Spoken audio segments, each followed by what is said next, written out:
Special Operations,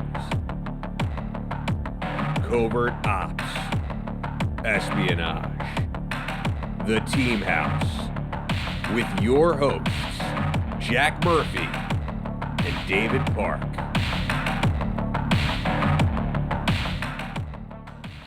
Hey everybody, welcome to episode 298 of The Team House. I'm Dave Park with Jack Murphy.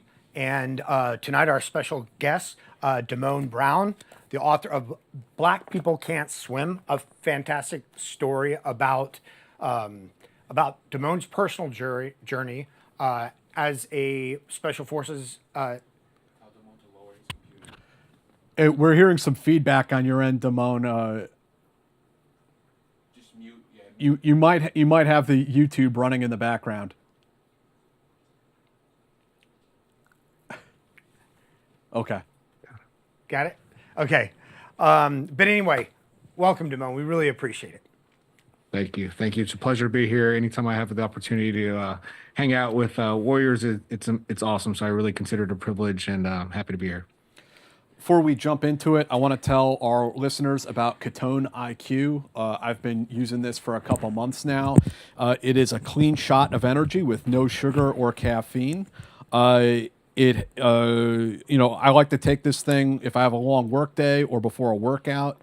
It pluses you up with vitamins. I believe it's B12 and B6, and also has 100 milligrams of natural caffeine derived from green tea in it. And they are working with top Olympic athletes like Des Linden, Michael Andrews, and Ironman world champion Sam Laidlow. They just launched a supplement and research partnership with Team Visma Lisa Bike. They're the top pro cycling team in the world, winning the last two Tour de France's in 2023 and 2022, and swept all three Grand Tours this past year. So I hope you guys will check this out. They got a couple different flavors of this energy shot. There's also a gel if you prefer that. And you can save 30% off your first subscription order and receive a free 6-pack of Ketone IQ by going to ketone.com/teamhouse, ketone.com/teamhouse for 30% off. So thanks for checking out our sponsor, guys. Tour de France. I speak American. I can't help it. So, Damone, on this show, we normally ask people their origin story and how they grew up and how they got into the military. But your book is really different than what we see come out of most veterans and most combat veterans, because really your book is about your relationship with water, and not just your relationship with water, but the Black community's relationship with water, the history of it, and then your sort of personal challenges, both your desire to get into Special Forces and then your desire to get on a scuba team. And it's a fascinating book. So instead of asking you our traditional question of what led you into the military, I would like to know how you grew up and what your relationship with water and swimming was as you were growing up. Yeah. So yeah, I think with my relationship with water was very simply that I had access to it. Both of my parents were military. I'm actually third generation, and I grew up actually because of that, saying I would never join the military because of that. I moved every 3 years of my life up until that point, and then up to high school. And once I got into high school, I went to 3 different high schools, and I was an athlete, so which made it hard. But through that time of my parents being in the Air Force, you just had access to pools and Boy Scouts and things like that. And I think that's not common within the Black community in general. So having that access, I definitely wasn't like swim team material or anything like that, but I gained a comfortability and I gained a joy of just being in the water. I also learned how difficult the water was and some of its power and things like that. But I think every SF guy or future SF guy has a desire to do hard things. And so for me, I think water was both an enjoyment, but also I wanted to learn the dangers of it and just kind of defeat it. What, So yeah, growing up, my parents didn't kind of push water on me, but it was kind of activities that I found myself in. And like I said, I wasn't swim team material or anything like that, but it just so happened that when I got to the military and that opportunity had, I was comfortable enough to give it a shot. one of the things that I really appreciate about your book is the history and the sources that you included. The idea that prior to the Civil War, that the more of the black population swam than whites, and that one thing that I didn't realize you had mentioned that segregated pools weren't really a thing prior to World War One. Yeah. What got you interested in, beyond your own story, into the history of like the black community's relationship with water? Yeah, I mean, so I think it was really just coming across the statistic that, when I was writing, it was 64% of black youth can't swim. And now it's, a year later, it's 70%.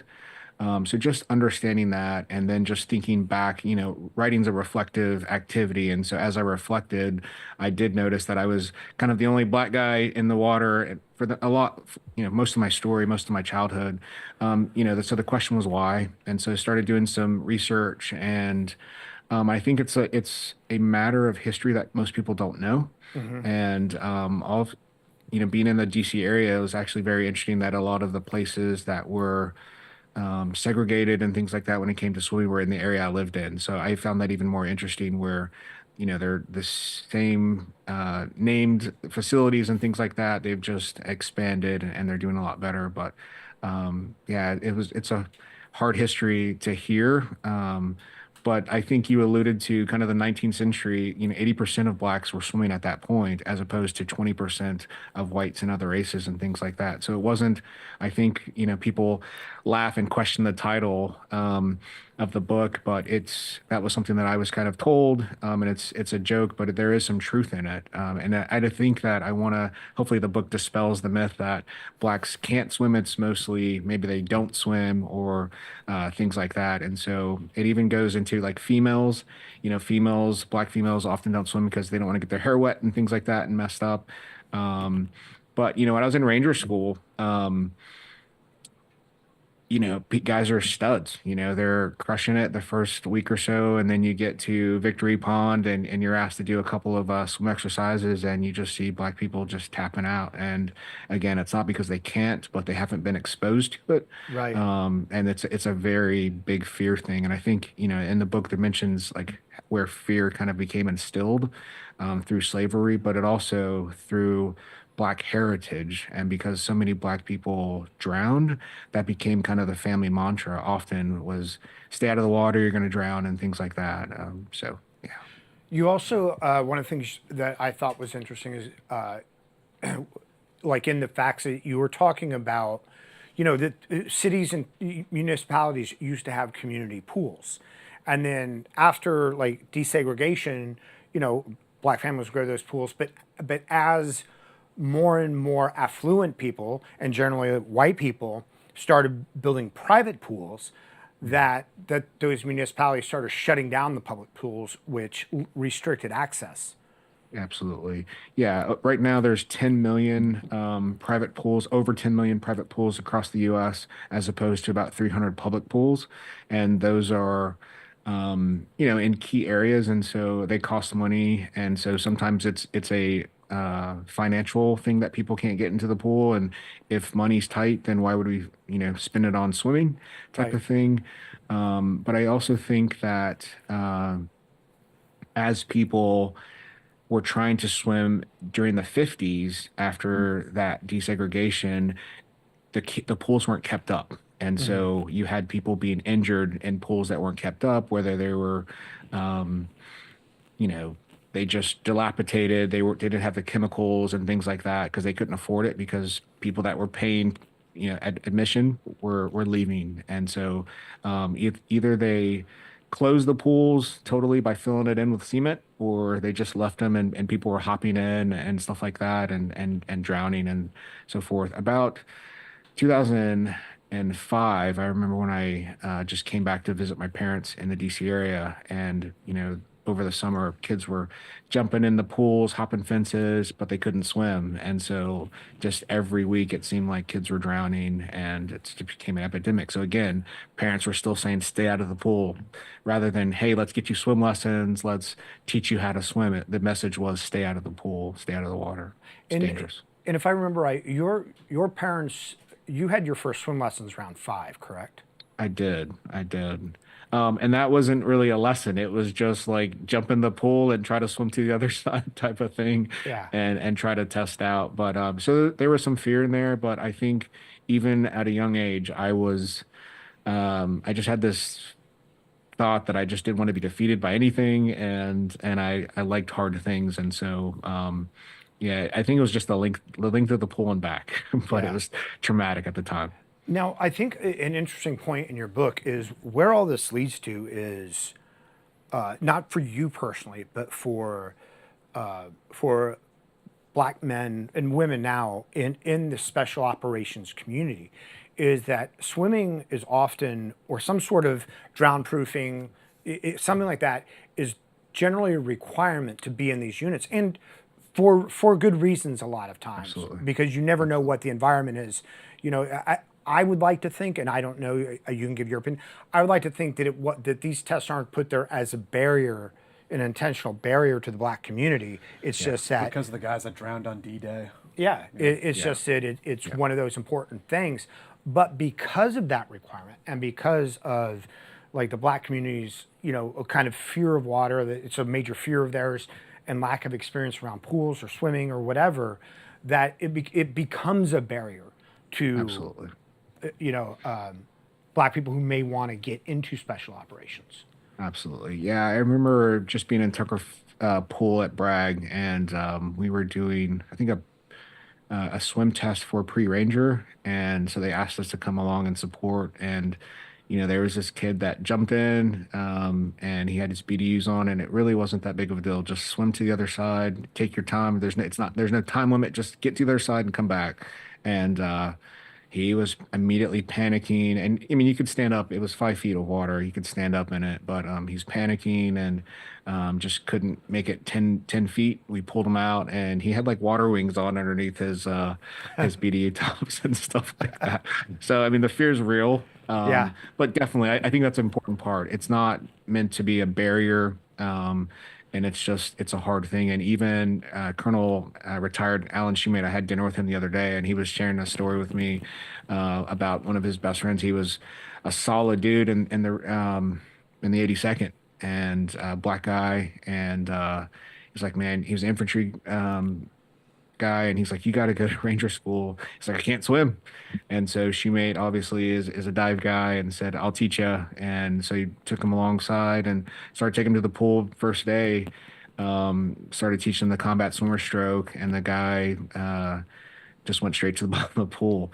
And so he's like, all right, well, let's focus on technique a little bit. So he put a life vest on him and said, all right, just do the technique and don't worry about floating at this point. And even with the life vest on, he said he went straight to the bottom of the pool. So I mean, there's something to say about, some people would argue with me about the density and things like that, but Shoemate's kind of built the same way I am, and so he struggles with floating as well. But he just said, his response to that guy was, well, yeah, maybe you shouldn't just go to ranger school because of it. Just, I don't know. It's part of it's makeup, part of it's teaching and learning how to swim. But yeah, there's some people that just struggle more than others. I mean, you bring up an interesting topic. Do you think that, like, the idea of negative buoyancy, those types of things, do you think that those are like racist ideas to talk about? I don't think that. Yeah, I don't think that at all. I know some people get really fired up about it. I don't think it's a racist thing. I do think there's science in the density, but I've also learned personally that me being a little bit more dense, I had to just figure out how to pop my hips up a little bit more when I'm swimming. And it just makes certain things challenging. But there's other exercises in the pool, like ditch and don, that I can go straight to the bottom of the pool where everyone else is struggling to get down. So, you just have your weaknesses just like anything else, and you just have to make do. Yeah. So, so talking about you now, so you grew up in a military family, and you said, I'm not going to enlist. Yeah. What changed your mind? 9/11, 9/11. So, I went to University of Maryland, and I was there, and my mom was an officer, my dad was enlisted, and so one of my mom's friends was a colonel and head of the ROTC program, and he would call me like once a month and just trying to get me to come along. And my dad worked on he was a mechanic for F-15s, F-14s back in the day, and so I grew up around those planes, and there's nothing like sitting in the cockpit of one of those things. It's just it's incredible, it's incredible. And if you don't want to go fly one of those things after sitting in one, something's wrong with you. But so I just grew around with that, wanting to be in the military initially, and then just life got hard, moving all the time, having to make new friends. But when I look back, I really feel like it served me well to gain those abilities to be able to meet people and make friends fast and build rapport, I guess. And so moving into college, I still said, "Yep, I'm never joining. I'm never going to do that to my family." That was the mindset. I'm not going to do that to my family, having them move. I went to three different high schools, and I was an athlete, and this is prior to the internet, and so it wasn't, coaches couldn't really find you easily. So, I graduated and I was working in law enforcement, kind of part-time, going to grad school in the DC area, and then 9/11 happened, and I did the delayed entry program in November, and March I was in the Army.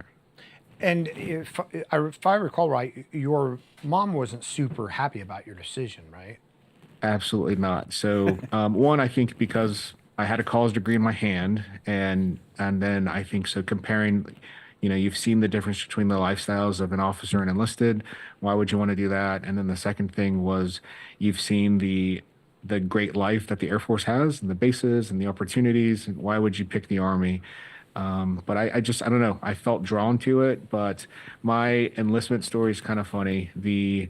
I was the first person that my recruiter put in the Army, so he didn't tell me a lot of things. I should have gotten like a $10,000 bonus for having a college degree. He didn't get me. I found out at MEPS when it was too late. But I joined up, and I was thinking about becoming a chaplain actually, long term, and I was trying to work and go to school, and 9/11 happened, and I was just like, instead of being reactive, I want to be proactive. And so I joined as a chaplain assistant, which was terrible, but it did help me. So, I joined, I got to the 18 Airborne Corps after basic, and I saw all these studs, with Ranger tabs and stuff. I didn't even know what a Ranger was, honestly, when I joined the Army. I didn't know what a Green Beret was, other than like A-Team movies and stuff like that, but I didn't really equate it because I didn't grow up around the Army.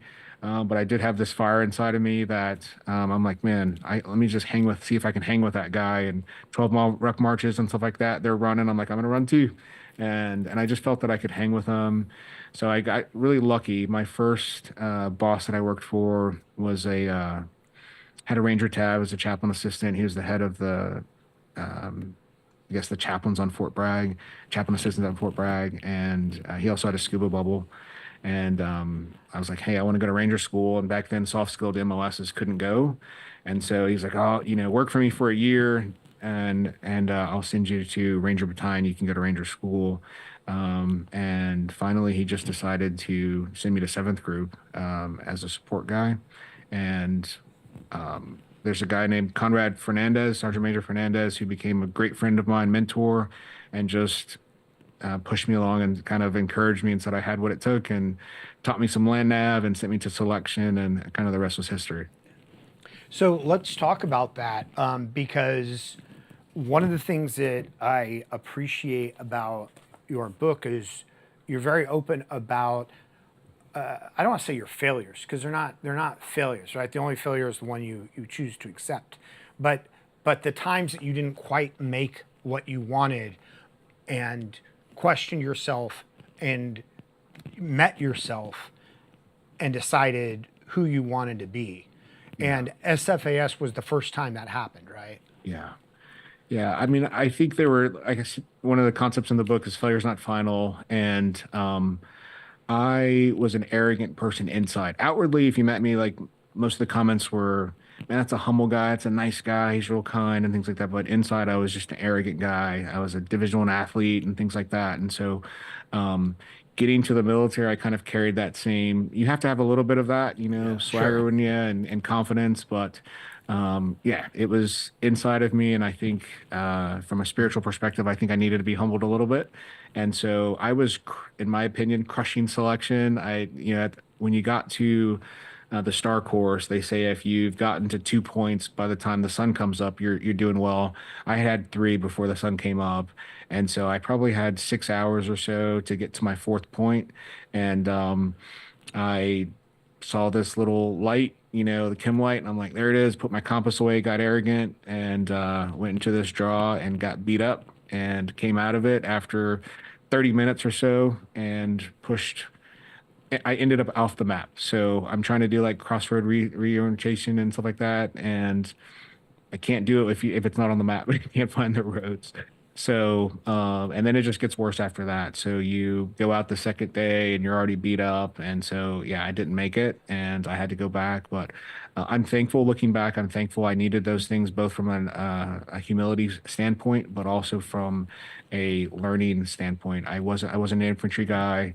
I didn't have a lot of experience, and so I think I'd rather experience those failures prior to combat than in combat. So they were helpful for me overall.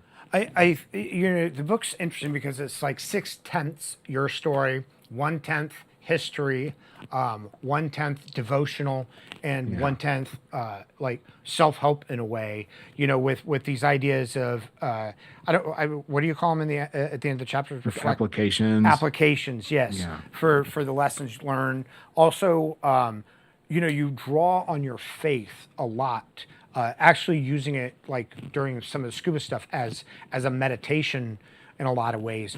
Has faith always been a part of your like inner being?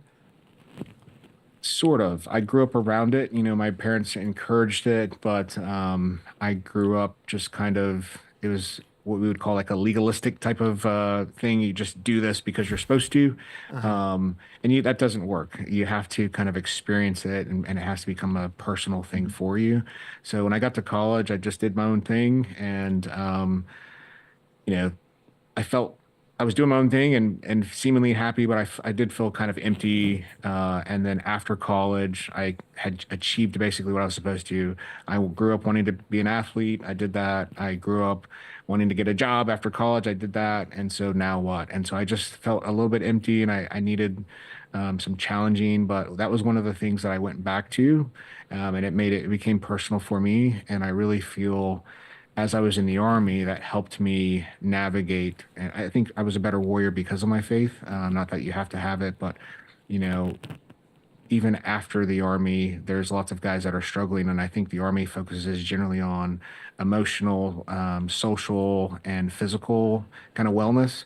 But I think there's a fourth category, spiritual wellness, whatever that means to each person. It could be just your inner thoughts or, knowing yourself, but it's an important part as a warrior, I think. Yeah.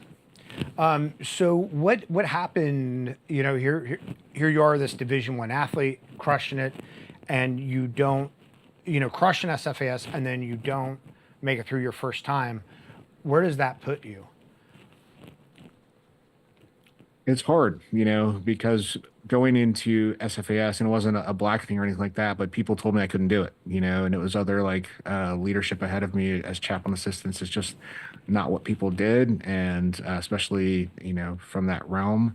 And so I was told so many times that I couldn't do it. And I probably, if it wasn't for those people, I probably would have quit. Honestly, it sucked, right? But, there's that little demon sitting on your shoulder, like, reminding you that they told you couldn't do it. And so a lot of it was just trying to prove them wrong. And I think there's growth through those hard circumstances, those hard trials and conversations. And so, again, having to go back and have that conversation, like, hey, why are you back, and stuff like that was difficult.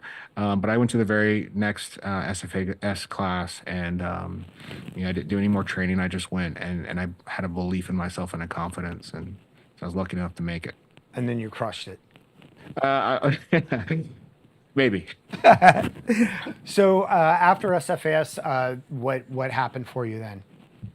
I got to the team, and so came back to the team in a weird time, or I'm sorry, to the unit, and so the unit was deployed, doing their pre-deployment training, and so I'm just kind of sitting in the B team, and going through the Q course. You just know that's the one place you don't want to be as the B team, even if as a holding spot, and so it was miserable just being around there, but I'm again thankful for that opportunity because I realized that's a place I didn't want to be. And so they were gone, they came back, and then we went right into prepping for Afghanistan. And that's hard because they had a lot of training that I didn't get, driving training and things like that, and extra shooting training. All I had was the Q course and went straight to Afghanistan. Well, can I rewind you? Because when you showed up at group, you were originally assigned a mountain team. I was. Can you tell us? Can you tell us that story?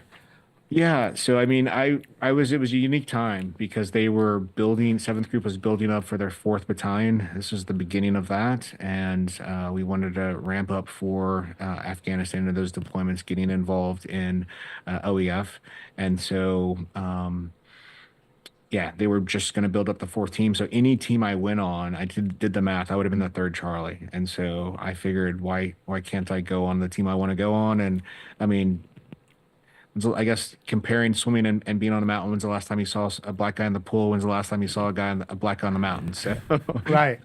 What was it? Yeah. Why did you decide you wanted to be on a scuba team? Because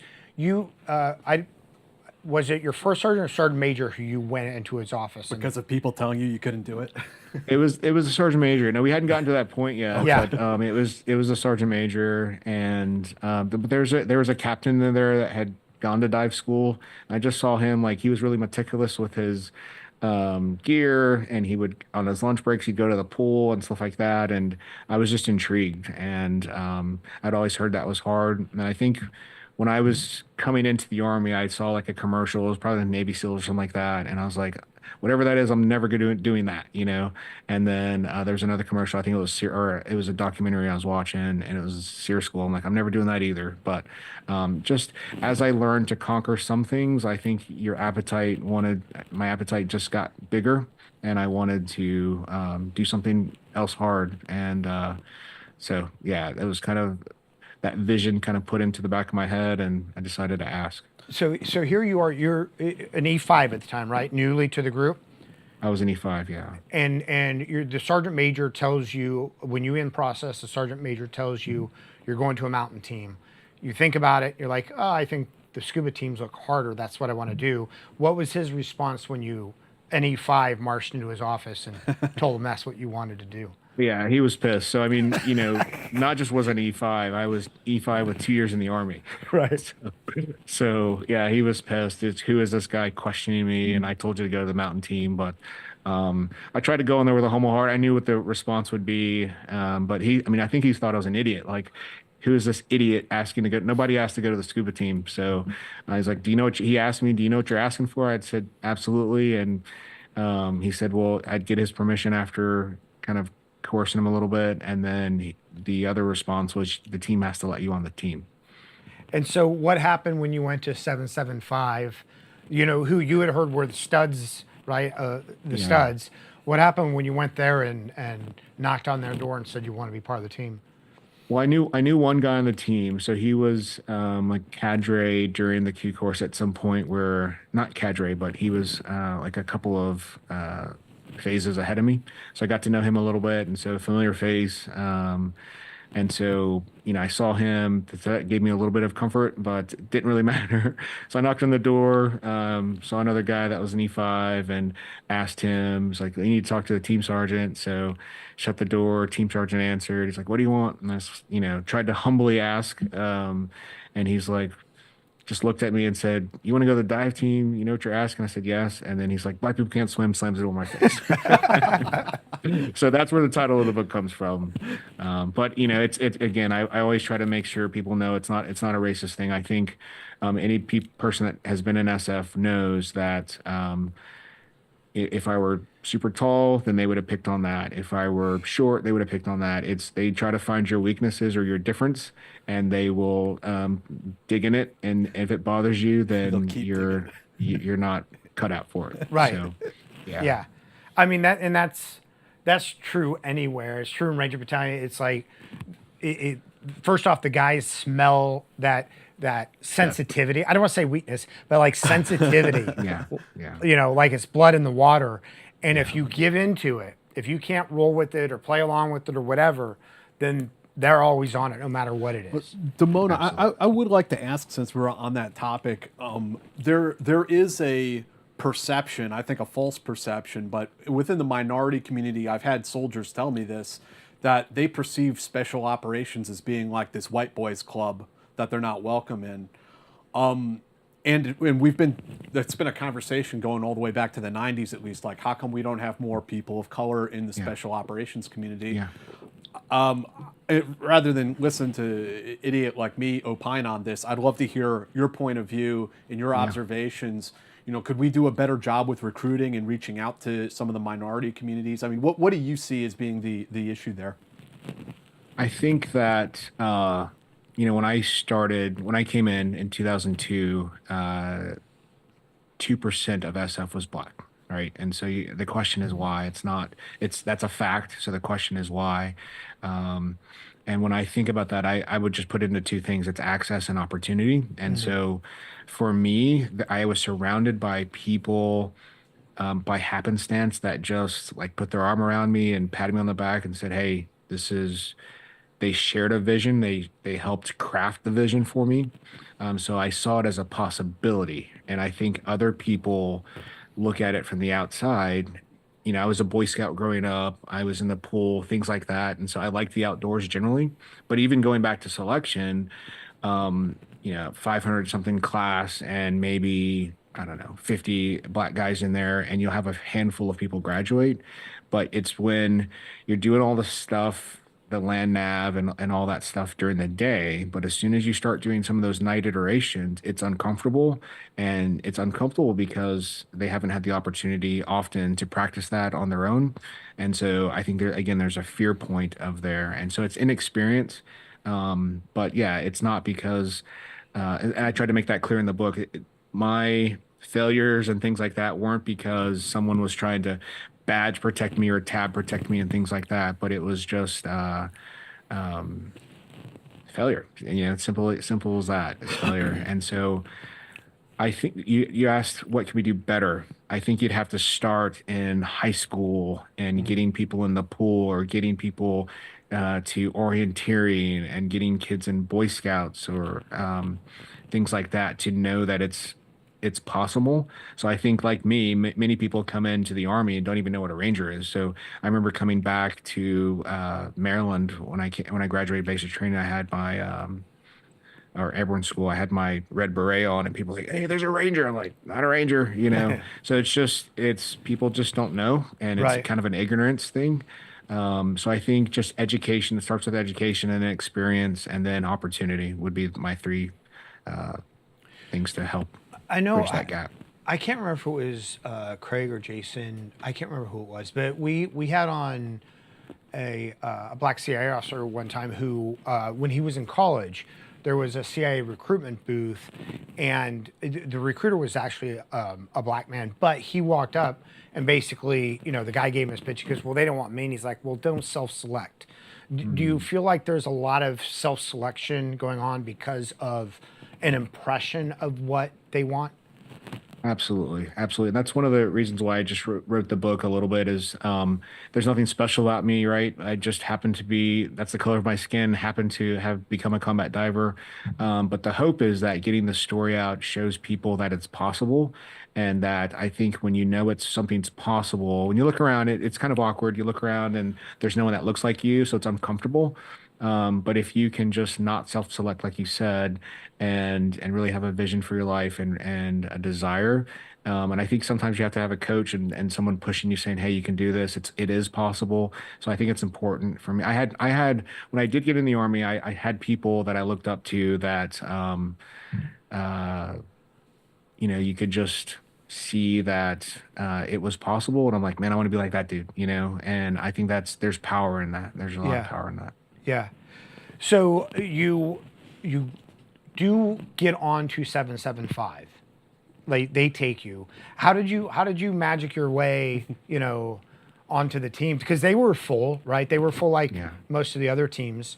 But you still, and a lot of people, I think, for whatever reason, they were rejected by that first kind of, oh, not you. A lot of people would have kind of moped and gone off to accept whatever else was there. Yeah. I think luck, but I mean, I'm kind of a knucklehead, so I just sat on the floor, and they had to be uncomfortable a little bit too. Like, kept walking out of the hall, looking at me, seeing me sitting there, like I'm not leaving, And so, yeah, I think a lot of it was luck, but and persistence. But I also think, my performance in the Q course wasn't perfect, but I did have a person that knew of my background and saw me performing, and so he could. I don't know if what went behind closed doors, but I'm hoping that he was advocating for me and saying, "Hey, this would be a good addition to our team." But also, I think they knew that they had to have someone be an LNO, an AST on the deployment, and so maybe they're like, "Hey, let's put this guy in there." I don't know, but yeah, So- I would sum it up to luck. So they're in the chamber for a trip to Afghanistan. They take you on the team, and immediately you leave before the team does. They're still doing their training, and you got to go out to be an advon. And can you tell us about that? It was horrible, but again, that was an important lesson for me. Horrible in the sense that, throughout the group, I knew a lot of guys, right? I graduated with a lot of them and stuff like that. And so they're fighting for our country, and it's something that I wanted to do. You've got $1 million worth of training, and you're ready to get to combat, and you want to fight, and you're so close, and you're listening to all the ticks, and you're listening to people get killed, and so it was horrific. I'm like, man, I should be out there doing something, and you just felt a little bit of guilt. So that was hard, but it also allowed me to kind of learn the overall process of how SF guys did business and how we develop a con op, and so it gave me a big picture and understanding of what was needed to be on a team. So it was actually helpful. The part that I hated was that, like, hey, it's only been 3 weeks, but it was way longer than 3 weeks. Yeah, That I got stuck there, but yeah. because nobody else wants to come in and do a rotation. Exactly. So Yeah. got to be replaced, and nobody wants to come out of the field. So. Right, right. So one of the things you mentioned in your book was I think shortly before going to the field or going down range, you get the 9 line comes in, Yeah. right? Can you tell us about Yeah. that? Yeah, so we lost 4 guys that day, and one of the guys was a combat diver, Chad Gonzalez, and he was one of the guys that I saw his attitude, I saw the way he carried himself, and I wanted to be that guy. I was like, man, I want to be in that realm. He was on our sister team, 785, but it was hard for me, even though I really didn't know him. Like, if you asked him who I was, he probably wouldn't know. But it was someone just that I admired and I wanted to, and I cared for. Right, we're brothers, and so obviously losing anyone is hard, but just his death was particularly hard for me. And I'd never been in combat, never been shot at before that, and so it's difficult, and it just made me again wanted to be out there. That was February 14th of 2006. And so you do finally get out, go down range, and where do you meet up with your team at? So we were in Chamcani on the eastern, Providence out there, and it was good. But I mean, I came in with that attitude of, like, I can't remember maybe it was March when I finally got out there. But I came in and was like, hey, let's go to battle. And so we're going on our first mission, and I'm kind of fired up. And I remember one of my seniors looked at me and he's like, you've never, obviously you've never been shot at before. And I'm like, yeah, let's go. And part of this, I think you did those, some of those when old SF guys come in and you kind of do like mod demos or whatever.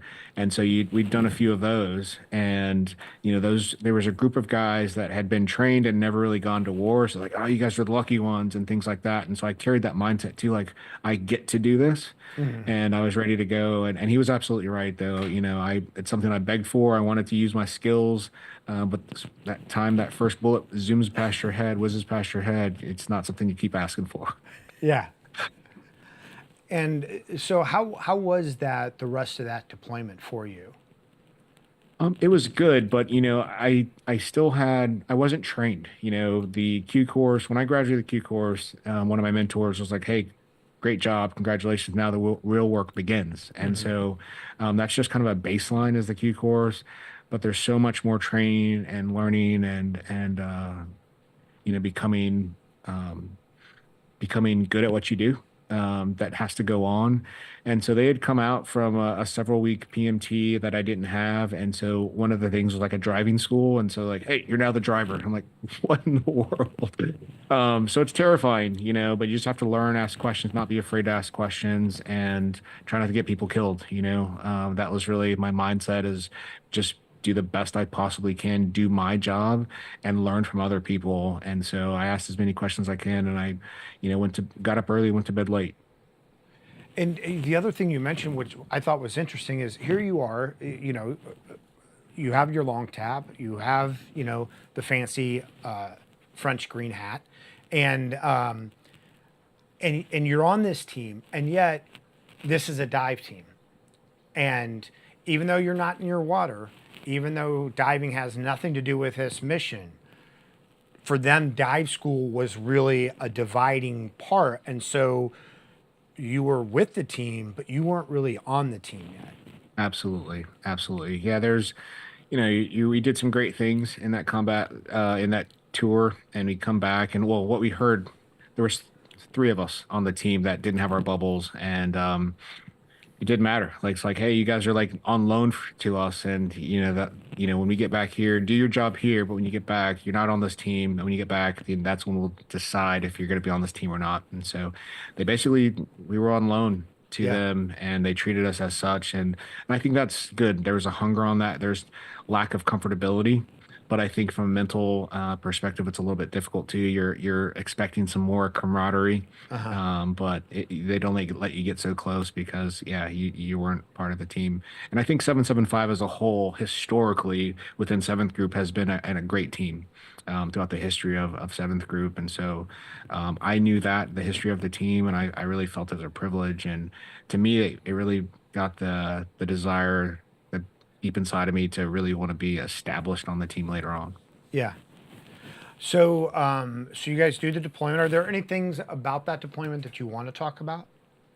I think, the deployments I had to learn. And leadership was kind of it was a competition. Every day in SF is a competition. Looking back, when I became a leader in SF, I would have done things a little bit different, just a little bit more teaching and things like that. But because when you're deployed, there's life and death consequences, and so it's not the time to put your chest out and things like that. You just kind of have to come alongside, and Green Berets are teachers. And so I think there should have been a little bit more teaching and less competition, but it was what it was. But yeah, I think that I was lucky in the sense that some of the pressure was relieved off of me. We had two other guys, like I said, that weren't combat divers. And if you ever seen the movie Annapolis, they had the Mississippi. And so those guys were my Mississippis. And so sometimes the pressure came off of me because they were always messing up or something like that. And so it took some of the pressure off of me.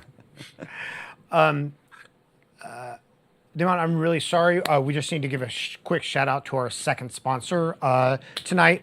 I'll tell you, I used to be a heavy coffee drinker, especially in the military. But I found that, coffee would just like give me those like early morning to noon jitters. And then I'd just kind of stop and be a zombie after that. So one of the things that we've found, or I've found, is our sponsor, Mudwater. I tell you, Mudwater is like, it's like the yoga version of that caffeine rush, right? It's like, it gets you up a little bit, but it keeps you smooth all day long. So if 3 p.m. rolls around and you notice you're yawning in a very important meeting, but you don't want to drink an afternoon cup, or is coffee just not doing it for you recently? Coffee jitters are real. If so, you need mud water. Mud water is a coffee alternative filled with chai, cacao, lion's mane, chaga, reishi, cordyceps, turmeric, and cinnamon to get your energy fix without your heart doing jazz hands every morning. Mud water is like coffee's chill yoga loving cousin who went to a spiritual retreat and came back more zen without any of the jitters. Imagine being alert and calm at the same time while not having trouble falling asleep at night. Not only does mud water give you the morning boost you need, but it's also packed with adaptogens, antioxidants, and all those other fancy health words that make you feel superior to your coffee drinking friends. Give mud water a shot and save big because our listeners get 43% off your entire order, free shipping, and a free rechargeable frother. The frother is really cool. I've used it a couple times. I'm not that fancy, but I gave it a go and I like it. Head to MUDWTR. That's Mike Uniform Delta Whiskey Tango Romeo.com and use the code TEAM at checkout. I have tried the mud water with milk. I've tried it with cream. I kind of like it straight. I think it has an amazing flavor. But yeah, so there's also caffeine-free blends. I think mud water has like a 35 milligram caffeine blend, a 45, and then caffeine-free. So head to mudwater.com and grab your free starter kit, or grab your starter kit. It's not free. For a limited time, our listeners get up to 43% off your entire order, free shipping and free rechargeable frother when you use code TEAM. That's 43% off your entire order with code TEAM at mudwater.com. And guys, go to Mudwater, get the stuff, and they're going to ask you where you got it from. Make sure you use TEAM to get that bonus. And I have to engage in a moment of shameless self-promotion. My book called We Defy, The Lost Chapters of Special Forces History is coming out December 9th. In the process of finalizing the manuscript right now. It's got 5 chapters on blue light, green light, Det A, Det K, and the SIF team. It's a whole history. I'm really excited to finally get it out there. It's available for pre-order on Amazon now, and there will be a paperback edition out on the release date, December 9th. So if you guys check that out, thank you. Back to you, sir. Sorry about that. That's awesome. So you guys wrap up this deployment. You come back, they automatically go into a training cycle, right, for a workup for Colombia. Right. But now is your time for pre-scuba. And pre-scuba, for those of you who don't know, is one of those schools that they can rarely fill.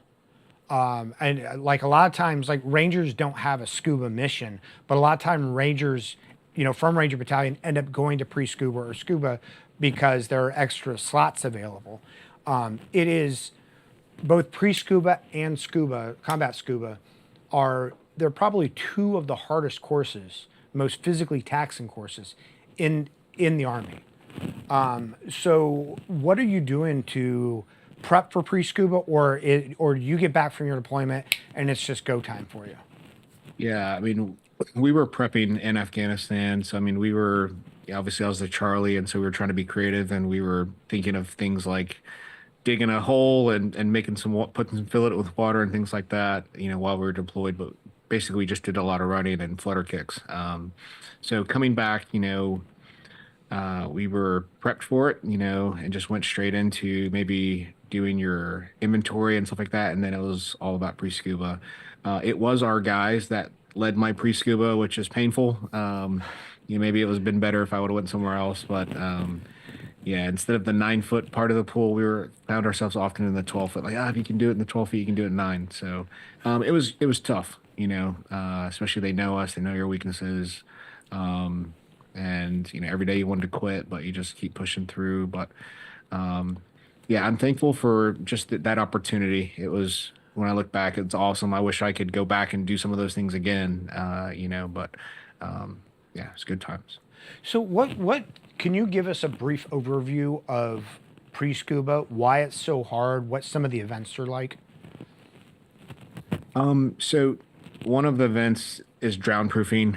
They bind your feet and your hands, and you have to, they call it a bob. So you go to the bottom of the pool, and then you come up, and I think it's about 5 minutes that you just have to survive. And so that came from, that was developed as a source to keep yourself from drowning. And so as a prisoner and things like that. And I think it was supposed to be a positive thing when it was developed, and of course, the army is always going to torture you and find ways to torture you. So it's definitely a torturous, treacherous, and torturous thing. But we would bob for about 5 minutes, and then you start your travel, and you travel around the pool.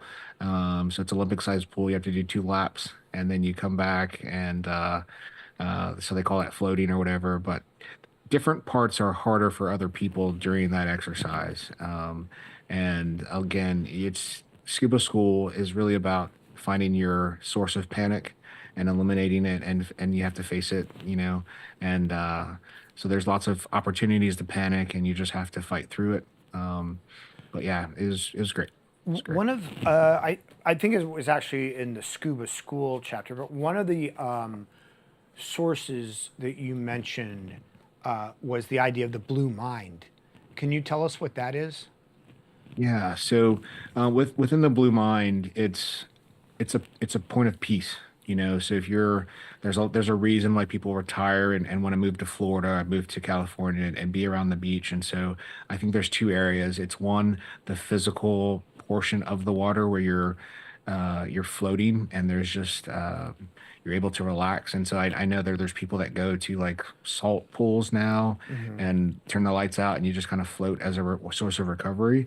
So I think that's encompasses part of the blue mind, but also just sitting by the beach and listening. And so there's a lot of people just doing that as a source of like a resilience exercises and things like that. But me personally, I love whenever I can, I just like to go and sit at the beach, and just even if I'm not in the water, I just like to hear it and see it.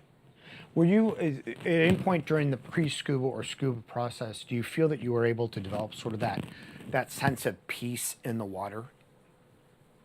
Absolutely. I didn't know what I was doing at the time, but you're kind of fighting through it. And but you go home and you're kind of reflecting on the lessons in the day.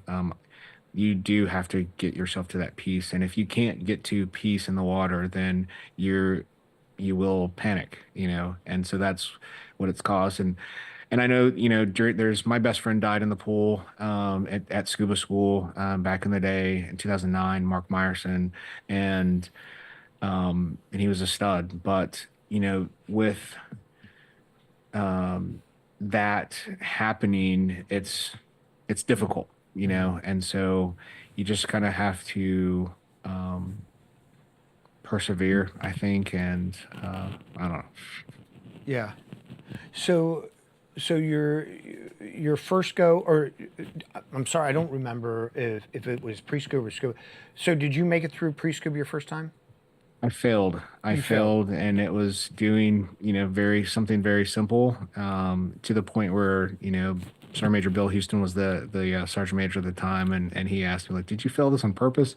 I completed a lot of the hard stuff. You go through a few weeks of pool exercises to get out and to be able to start diving, and it was a simple exercise. And I failed the first day, and then they send you back to your room at the end of the day, and you just kind of rehearse the sequence over and over again. And I felt good, and they said I interrupted my breathing on the way up, which I would argue, but.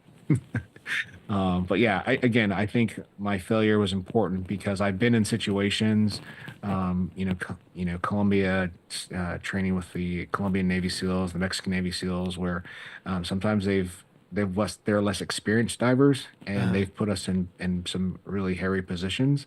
And if I weren't this is where I was going before. Because of the deaths in the school, they've kind of shifted how they conduct dive training.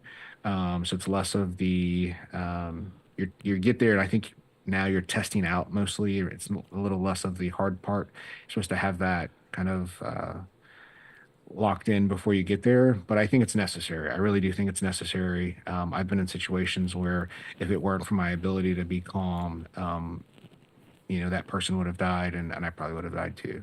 Yeah. So So you don't have much. So you came off a trip from Afghanistan, almost immediately into pre-scuba, and then you don't have much time before the next pre-scuba, right? I went right back, and I was the only, several people failed, but I went right back, and I was the only idiot that went right back. And they're like, "Mr. Brown, what are you doing here?" But I wanted it that bad, and your guys are gone. You always want to be with your guys, and so I made just a deal with myself that I'm going to get through it as soon as possible, and I wouldn't miss as much of the deployment to South America. And there was no option to fail this time. So Yeah. yeah. Now you're a tab green beret. You can go to a Halo team, a mountain team. Like you can do something else. What is and you've already been through like this very hard pre-scuba once. Why how do you keep your motivation up to go again when there are plan Bs that are really every bit as honorable, right? Yeah. Yeah, Dave, I think I'm just too stupid to quit. Too stupid to quit. But yeah, I mean, I think it's something I wanted to do, and I think it's more important than that too. I think I just really had it was when I look back, I was being shaped all my life for this opportunity, and opportunities are one thing, but really what matters most is what you do with those opportunities. And I wasn't going to let one failure stop me, and so and there was. And I think the positive side of it is I had so many people believing in me, and it had shifted from that you're not part of this team to now they're believing in me. Now they want me to succeed, Right. and they want me to be on this team, and to a point where not a need like in a needy way, but just need as a friendship and a brotherhood type of thing. And so that was a big source of my motivation as well. Yeah, it's fantastic. So you go right back into pre-scuba again, and it goes well. It goes well. I mean, it's not easy, by any means, but I think my mindset had shifted too. Like I actually didn't train up at all. Maybe I had 3 weeks in between classes, but I didn't do anything but just the normal type of running, lifting, and stuff like that. And I just got there and just said, I know what I need to do. I just need to do it. So, Yeah. yeah. And then after pre-scuba, what's next? Or is it another deployment, or do you go straight to scuba? I flew straight to, or after I'm sorry. I pre-scuba once. I passed pre-scuba. I went to dive school twice.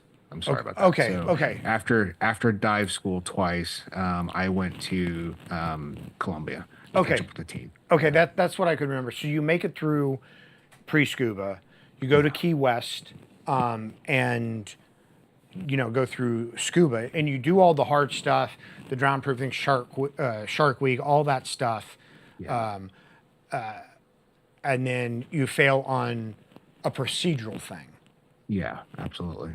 Yeah. So it was the day before you get to the one man comp, which is another bear. But yeah. Yeah.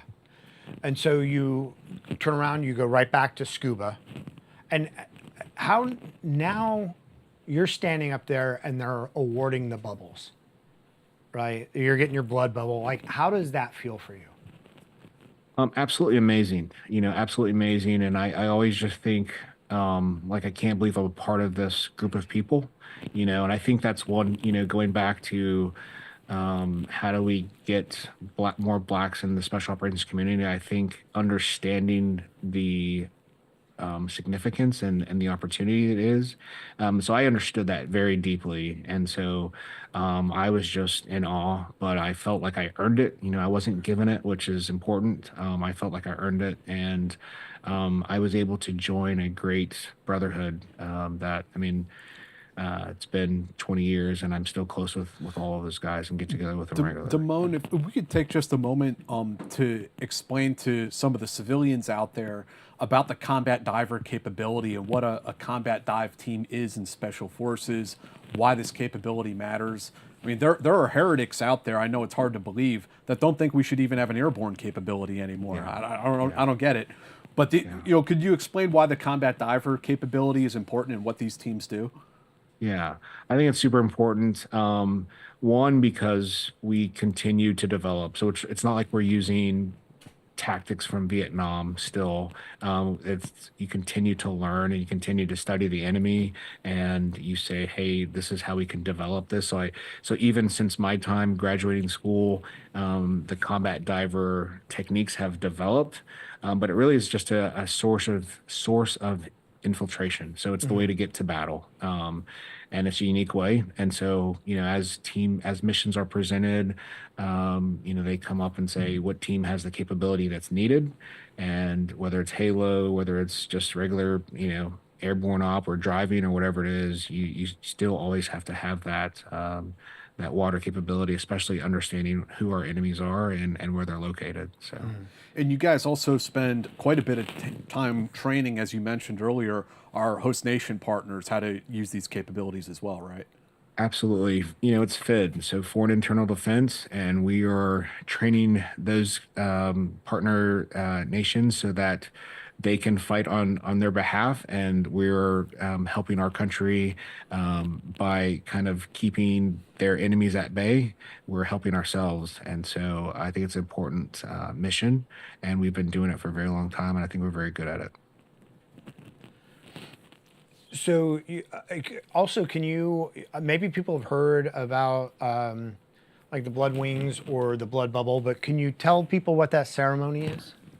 Yeah, I mean, mine was, I don't know how it normally is, but mine, it was they pin uh your dive bubble on your uniform, and so you're in your little skimpy dive shorts, and they have you wear your BDU top, and they pin you, which is absolutely fantastic, and then they pound you on your chest without the backing of it.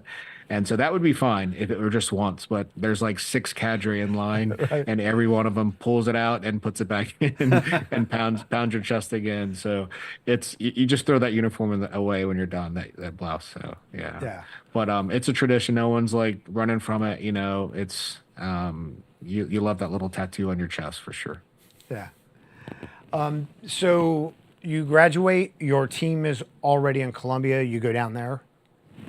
Yes, and again, I'm still behind, right? I mean, I am an SF guy, but I'm still new to the Army. At this point, I'm 4 years in, and I'm still learning, and so everything's in Spanish.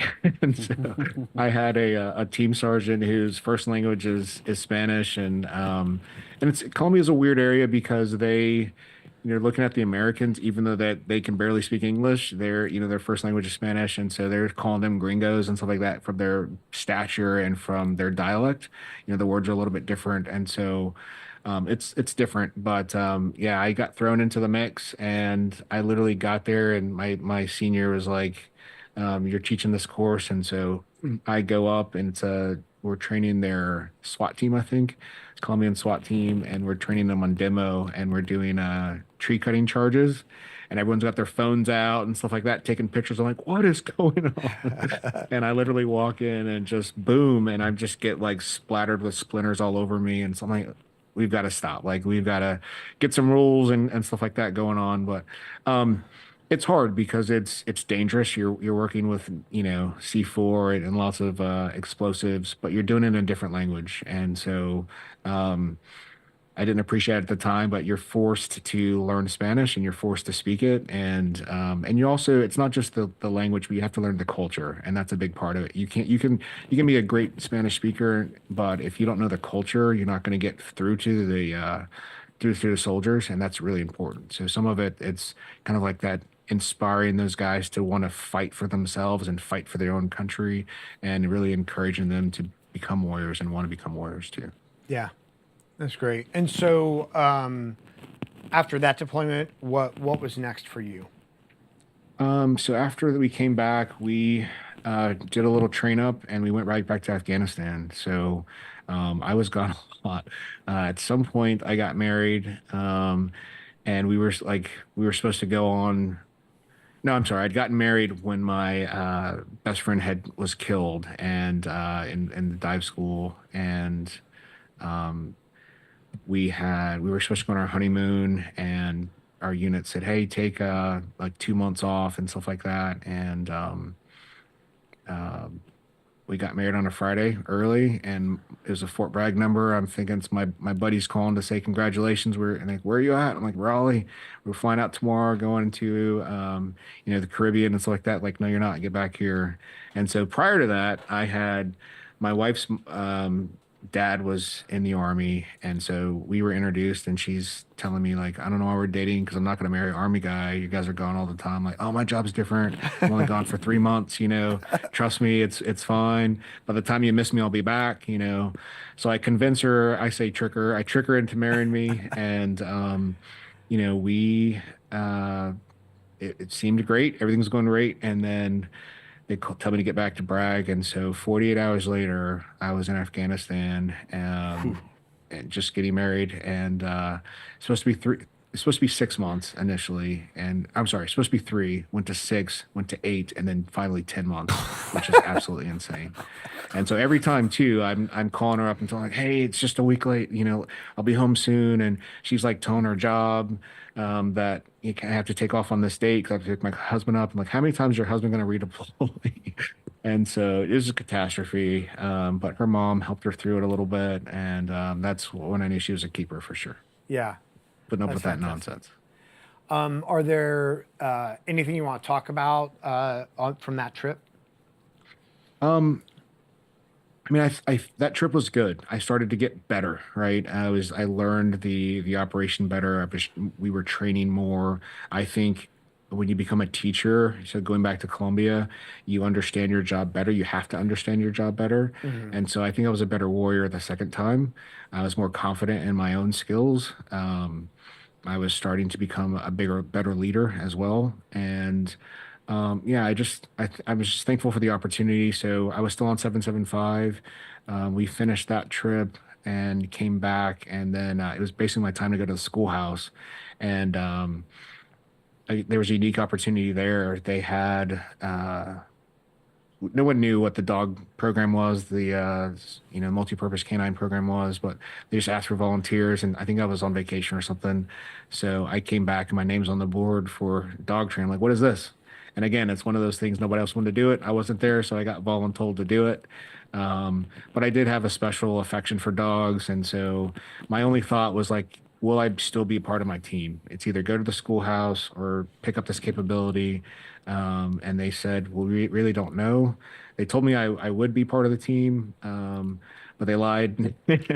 So I became a group asset. And the only saving grace, I got to come back to my team deploy with those guys with the dog capability, and that was the best thing for the program. So I think I was the second or third dog handler for seventh group, but the benefit was nobody believes in new programs, right? We can do it ourselves. We've been doing this. Why we don't need new capabilities, and so they trusted me from the prior deployments, and now I could come back and say, trust me with this dog. And we did some, train ups prior to, and they got to see the capabilities. But still, when I first landed in Afghanistan with the dog for my third trip, I was terrified because, the question is, he's been biting the bite suit all this time.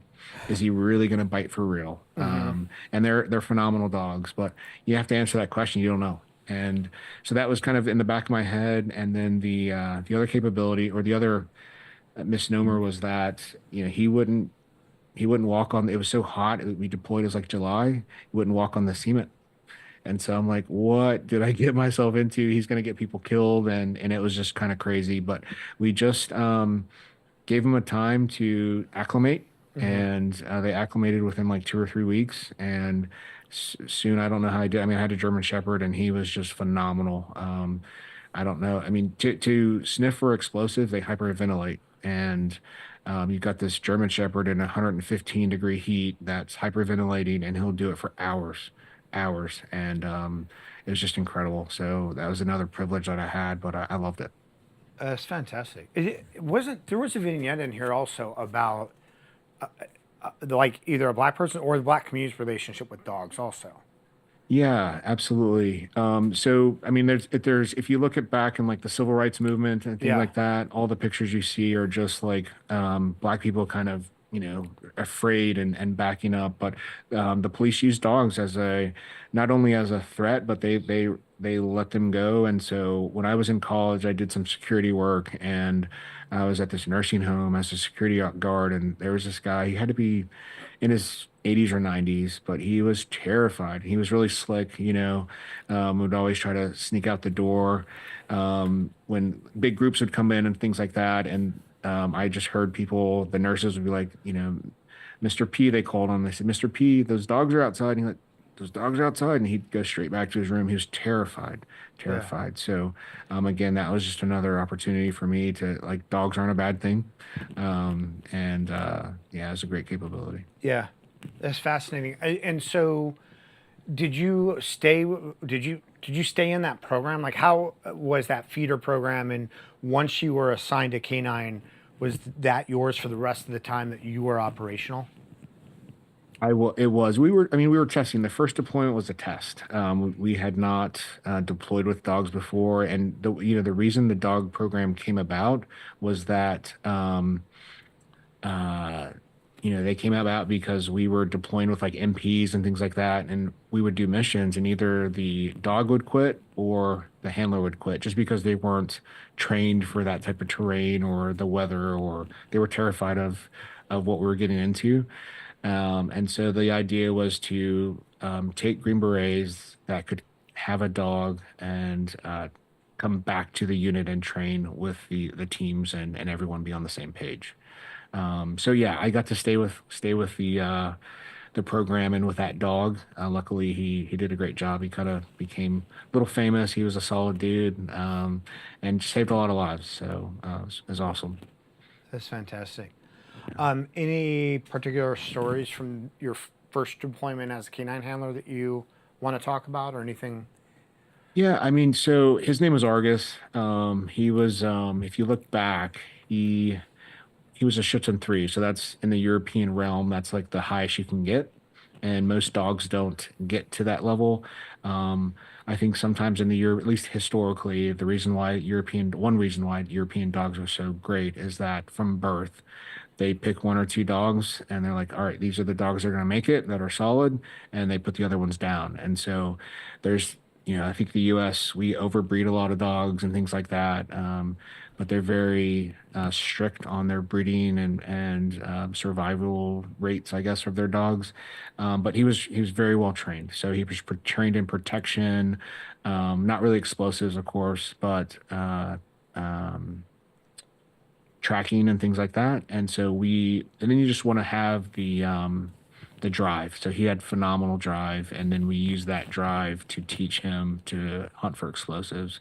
And before, when I was training, we went to Indiana to train, and he got bit by another dog, and so I had to take him to the vet, and the vet was like, "So what does your dog do?" And I'm telling her, and she's like, "That's impossible." So I told her, the three different capabilities: explosives, patrolling, and tracking. And they just said that's State Board of Indiana says this and that, and like a dog can only be good at two different things. And I'm like, I deal with this dog every single day. Yeah. So remarkable dog.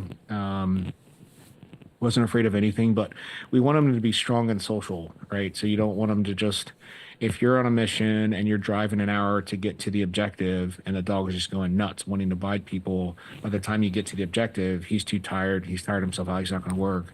So, I could grab my kit, open the door, I'm putting my kit on, and he would go, 200-300 yards to the trucks and just hop in and wait. And he was just very calm. But when it was time to go, and he would just amp up and go. He was also very selective. So we did a call out one time, and those were painful too, call outs. But you're knocking on the door saying, "Hey, everyone, come out." So a group of people came out, have a discussion with them. Is everyone out? Yes. Like, all right, we're gonna go in. We're gonna send the dog in first. And as we're having that discussion, they're saying, yes, everyone's out. Well, people are still filing out, 5 minutes later. It's like, what in the world? So ask them again.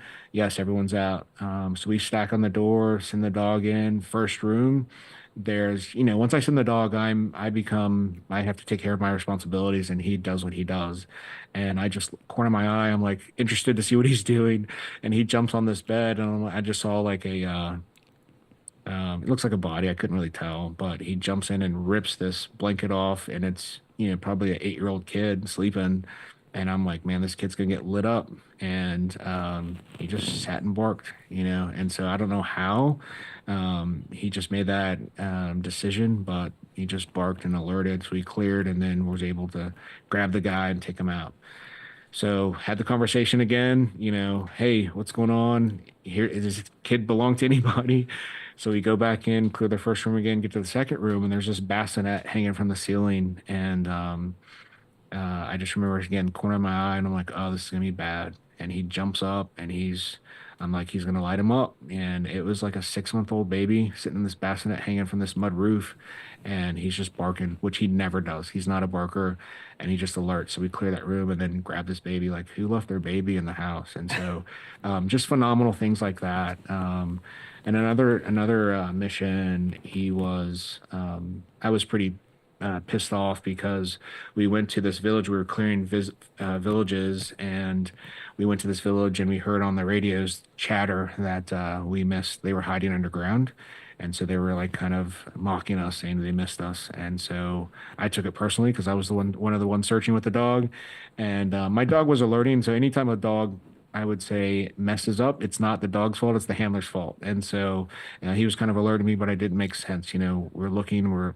tearing everything apart. We just couldn't find it, but they were in the ground. And so we went back and tearing this place up. And he went through this little hole, and he's searching. He jumped out of a 2-story window. They were questioning this guy, and he was he had a suicide vest on. They were questioning him, and they were trying to like clear him and stuff like that. And he jumped out the window and ran and just lit that dude up, and kind of saved everyone's life. So, and there was like a bunch of commandos, maybe like 10 commandos, weaved through all their legs and Yeah. hit the bad guy. So just Wow. phenomenal resource, phenomenal dog. So definitely Yeah. love them.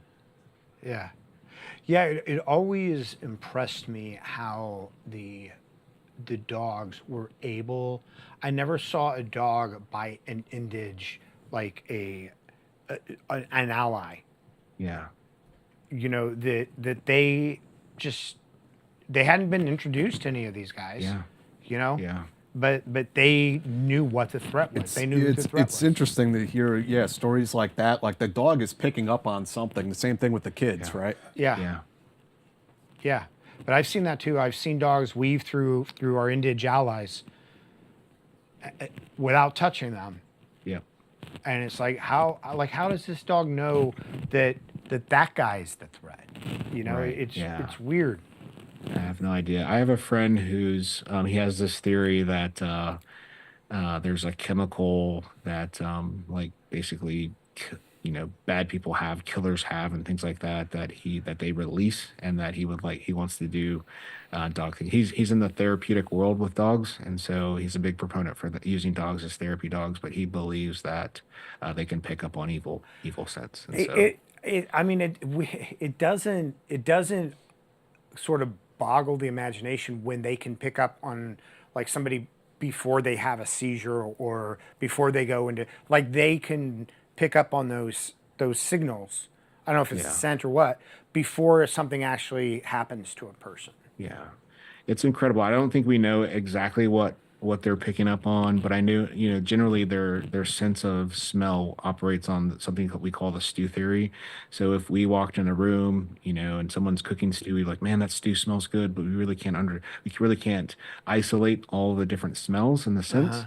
The dogs can come in and actually they smell individually every single one of those scents, and so that's how we actually initially train them on explosives. Is instead of training them on one thing at a time, we would just put a big box full of the 14 major explosives, and then they're able to pick them up. It's unbelievable. Very interesting. Yeah, yeah, That's interesting.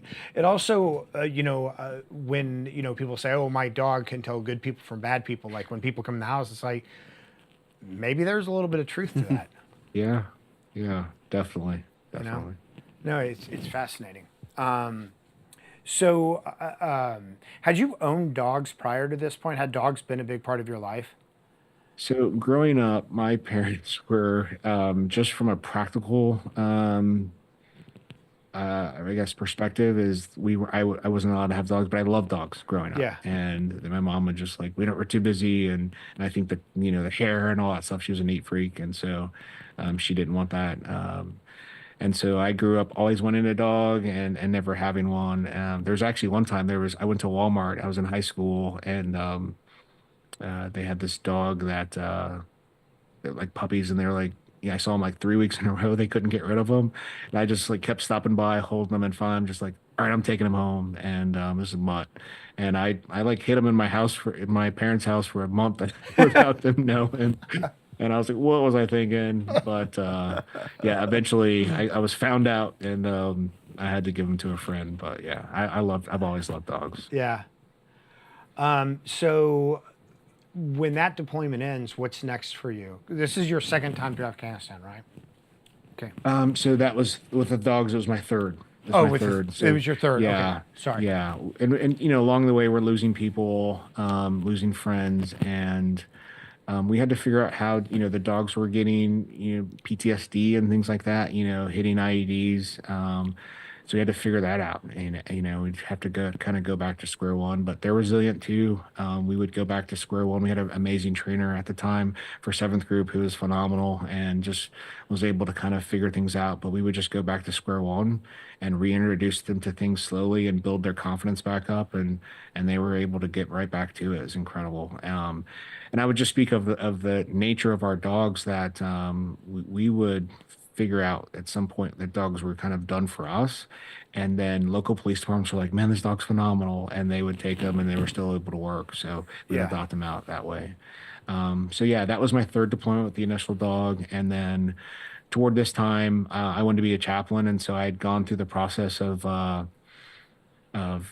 getting into the program, selected. So it's basically like direct commission. My mom was about to retire after 30 years of being an officer in the Air Force, and I wanted her to pin me. And so they were asking me, because I had this special capability, to go back one more time, and I was like, absolutely not, because I wanted to get back in time for that. But they put it in writing, and I was shocked, and they promised that they would get me back in time if I deployed, and they kept their word, which was great.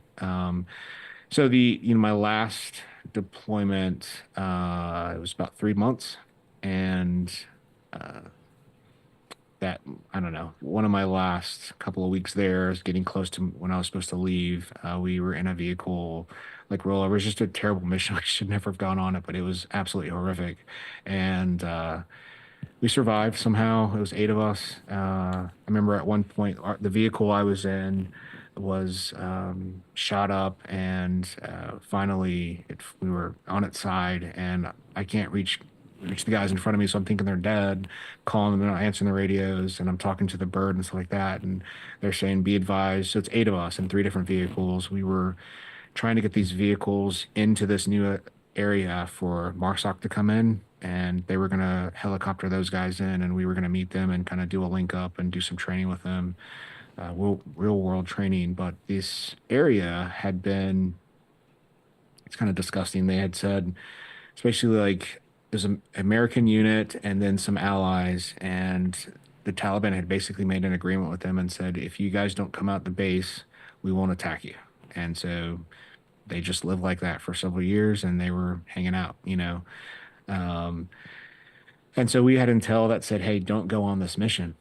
And we kept pushing that to higher. One of the benefits of being an SF is you create your own intel, you make your own missions and things like that. And you're not used to being told by the command that you will do a mission. And we were told to go on this.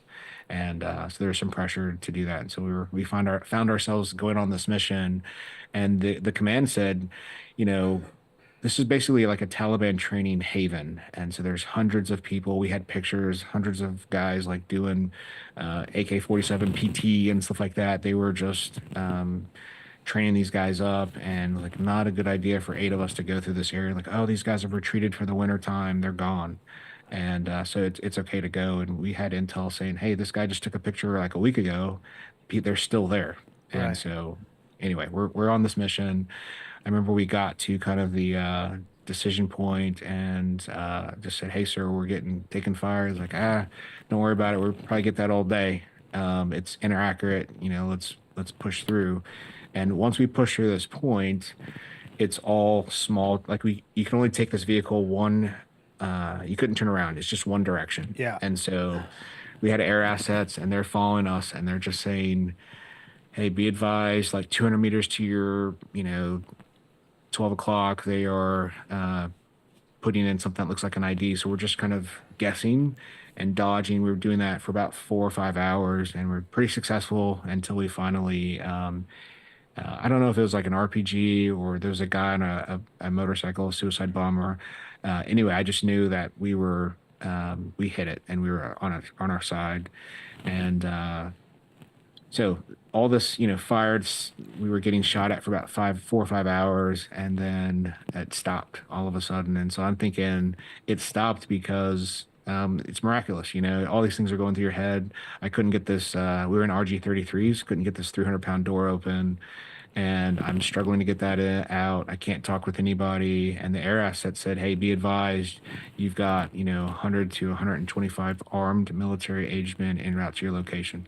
Like, drop a bomb, Yeah. And they wouldn't do it. And so this is the time when McChrystal had put out the guidance that we wouldn't, if people are in cover and concealed positions, we weren't allowed to drop bombs on them.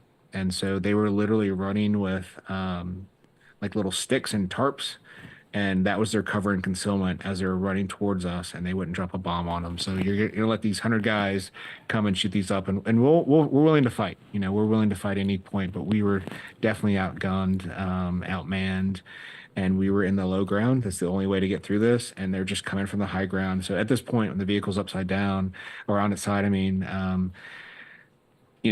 I'm like, man, it's a miracle the shooting stopped. But what happened is they had slung their weapons and they're just running towards us to kill us, And so I'm the Charlie on the team. I finally get out, and the guys come to pull security, and I'm trying to blow the vehicle up. And I call in, and the command's like, "Do not blow that vehicle up. Stand and fight." And we're like, "Man, are you kidding me?" We're all gonna die. And so we kept fighting, and they were shooting, as I was rigging it to blow. And at some point, everyone had left. Maybe it was 5 or 6 guys, except for me and one guy. And he kept pulling my ankle, like, "You've got to go now." And I was like, "I can't, man." And so finally, was able to pull the M81 and just let it rip. And, we're driving away, and we had kind of a view from the air assets, and so we could literally see guys on the vehicles on fire, and they're jumping in and trying to pull stuff out as it's burning. But it was just absolutely insane. And so we're down to 2 vehicles. We're driving, and then we get to another, like, one of the vehicles tire blows up or something like that, and so we have to, like, get out. We're just getting hammered, and I don't know how that we survived. I really don't. But we're towing it back, and the whole time we're calling for this compound for people to come and help us. Nobody would come out. And there was one SF guy that was waiting to greet us there. And at some point, when we got close to the compound, he's about a mile out driving a Humvee by himself to come give us support, which is just unbelievable. But nobody else would come out. So we finally get to the compound, and our vehicles all jacked up, and our vehicles are all jacked up, and we're just kind of taking a breather and just can't believe we're alive. And some, won't tell you the unit, but some sergeant major comes up from some unit and he's like, "Are those your vehicles?" We're like, "Yeah, those are our vehicles." And we're all bloody, and everything's ripped up and stuff like that. And he's like, "Cover them up, they're scaring my guys." Wow. Yeah. So I'm like, if you don't get this guy away from me, I'm gonna kill him. I mean, we were just furious. It was definitely the worst day of my life. And we've been in hairy situations before, but that was definitely the one where I was just like, we're all gonna die today, and just grace of God, we're alive. So What year was this? that was in 2009. And you 2009, guys so it's- you guys could not get air support.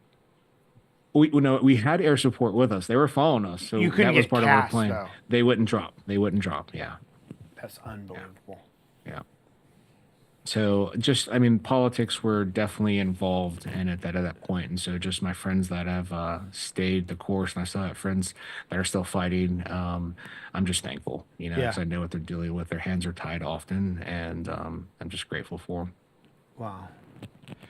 So what happened? So how does this end? Does MARSOC get up there with you guys? Do they make their link up? Eventually, we were stuck there because that wasn't supposed to happen, but they couldn't get. We were stuck there for a couple days, and just our vehicles. We were supposed to. They were supposed to take the vehicles, but the vehicles were destroyed.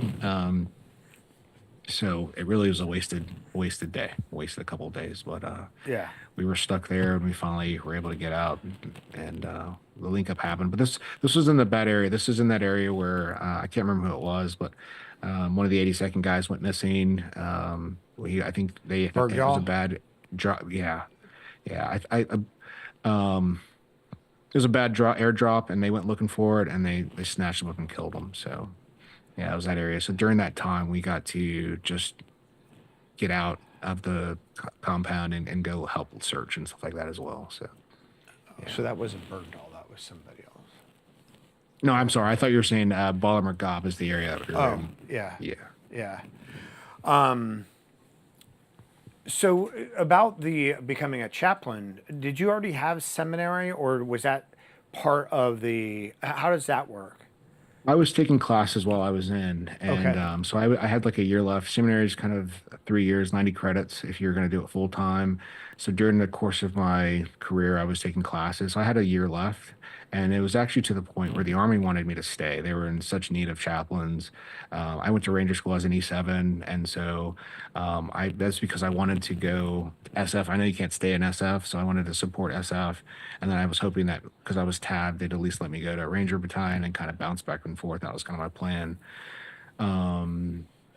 So yeah, I could have just went straight to it, but I knew I needed to get away from the Army. I had some invisible wounds that I had to deal with, Yeah. and I had to heal myself.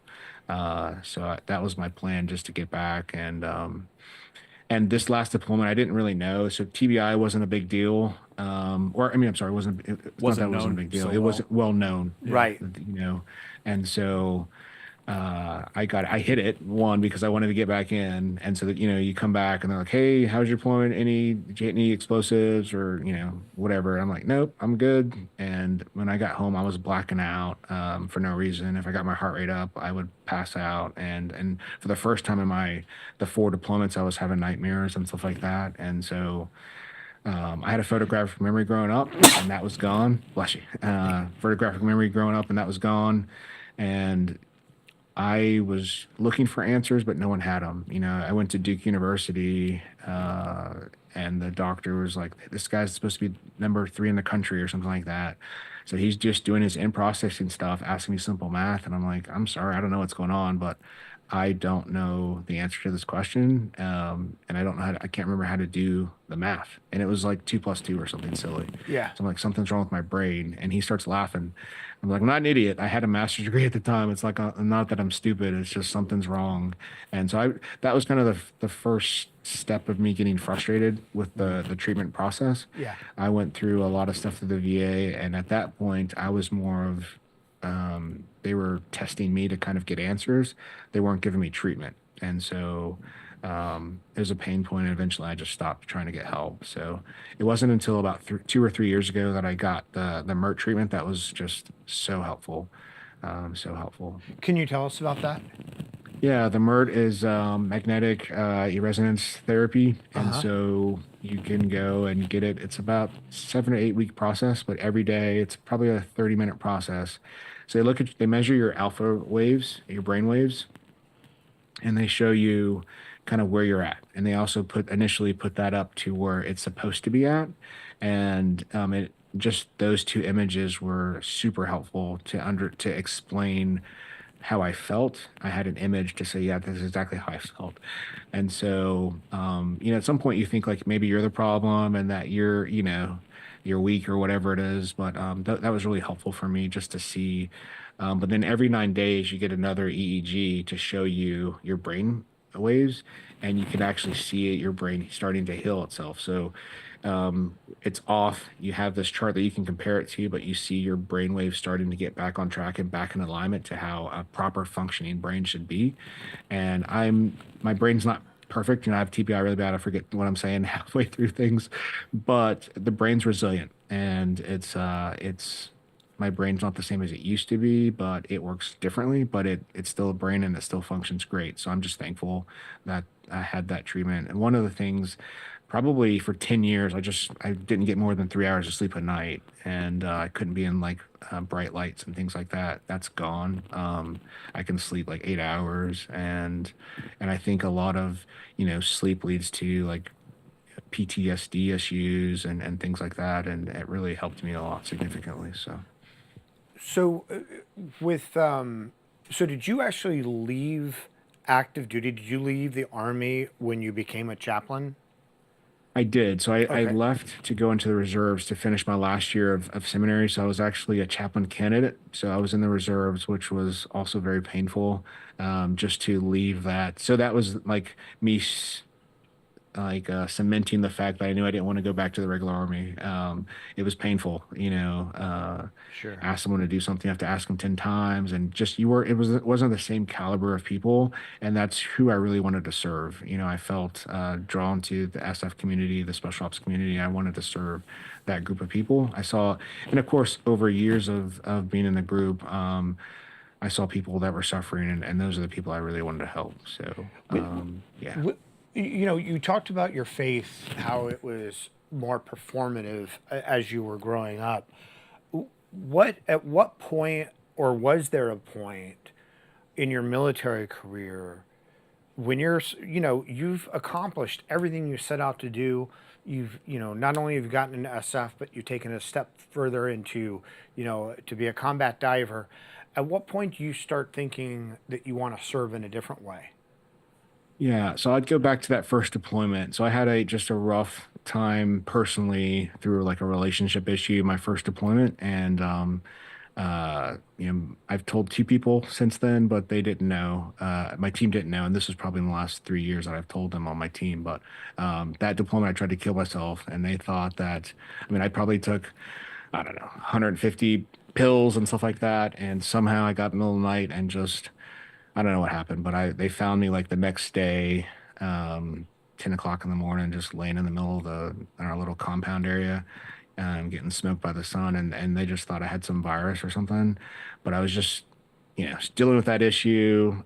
Just didn't feel like I had a way out, and I was able to somehow I was able to do that. I think I leaned on my faith, and I really felt. There's absolutely no reason I should be alive from that. It just doesn't make sense. And they didn't treat me because they didn't know what happened. They were testing my blood and trying to figure out, but they didn't know how to treat me. And I was unconscious, I think, for 2 or 3 days. And they just thought I was like overworking and stuff like that. And so it was hard, but I leaned on my faith through that. I felt like I had a second chance at life, and just worked really hard to get back into it emotionally, and then it was really my spiritually, because I was, you're working out physically, you're around great people, but that wasn't enough, and so it was Right. really the spiritual part of that really helped me, and so that's one big reason that I wanted to really pursue that avenue as Yeah. being a chaplain. It's not the guys get to the point of suicide often, but relationship issues when you're overseas, when you're powerless to do anything about it, like it brings a lot of people down. It really affects their performance, their Yeah. behavior, their attitude, because you're the person who you're trying to work things out with, or whatever else. They're a billion miles away at the other end of the phone that they may or may not pick up, or will hang up anytime. Like it can be super, super challenging. Yeah. Yeah. And you have to be there for the guys to your left and your right, Yeah. and you can't make mistakes, and you have to be on your A game. And so it's hard mentally when you're dealing with stuff. And but it's everyone has to deal with that, right? I think if it's not a marriage issue or something like that, or significant other, it's a child that you're dealing with, and maybe they're rebelling because you're deployed, and so you just have to figure out a way to either. A lot of guys, I think, suppress it and they Yeah. push it down, and then Yeah. when they get out, they're dealing with it. It all kind of comes to the surface, and Yeah. sometimes it's because of lost relationships, and their kids don't. They get out of the army and they're like, all right, great, and then their kids don't want to talk to them and things like that. Yeah. So it's hard. It's hard, Yeah. but I think we're doing a lot better job as a regiment, like encouraging people to tell stories and tell their story and getting help. And so that's one thing I'm proud of. Is that, I know that a lot of people, we don't have as much, well, maybe we don't. We're not as much of a faith-based society anymore. And now psychology is sort of, taken the place, I think, a lot of times of chaplains and things like that. But guys are afraid to go to psychologists because they're afraid of getting flagged, not being able to go out, lead the wire of, all these things. Do you think that the military needs to invest more into the idea of chaplains, interfaith, whatever, but somebody who guys and gals, but somebody who, when they're in these situations, especially when they're isolated, that they have somebody that they can go to and just, talk. Absolutely. I mean, you've got bad chaplains, right? Just like anything else. But I think one part of that is education as well. So a lot of people think that chaplains are just going to push religion and things like that, but they're really taught to find you where you're at. And so sometimes spirituality doesn't really come into the conversation. It's just having someone to listen to you, and sometimes that's all you need. You can solve your own problems if you just are willing to talk it out, and then you're just like, chaplain hasn't said a word, and then you're just like, oh, that was great, thanks, and you've solved your own issue. And so it really is, I think a good chaplain is a good listener and a good coach to coach you through kind of navigating your own story, and as a person that's willing to journey with you. And it's hard, right? Some things, I was reading Trevor Beeman's book recently. He's wrote a book called No One Else Can See Your Fire. And so, he was molested at 8 years old. And so I picked that up, and I'm serving and stuff like that. And I had like 3 other people that were in a tough time. And so I was like, man, I had to put the book down just for the first day or so, because I didn't have enough empathy to kind of read through it. But you're just willing to journey with those people. And, I think his story is amazing. You should read it. But I think it's important to just have someone to listen to. And in our environment, sometimes it's an area where it's not okay to show weakness, and people kind of judge you or react to it. I think we're getting better at that, but it's still hard. So Yeah. So you're in the reserve, you finishing the last bit of seminary, you get ordained? Yes. So part of that is working through a local church, and that's, I wanted to be, if you're an SF guy, you get mentored, you've got a senior and stuff like that. And so there's a learning period. And so I didn't just want to have the educational piece. I wanted to have the experiential piece to bring alongside. And so I worked at a local church, and they ordained me and to send me back. But during that time that I was out, so my faith group, they had enough of those people, and they just said that I didn't want to be in the reserves. I worked at the Asymmetric warfare group at the time, and they said that if you don't get picked up, then you have to stay in the reserves, and I didn't want to do that, so I didn't go back in. Okay. Yeah. And then what did you do next though? So you're with AWG. You are an ordained chaplain. Yeah.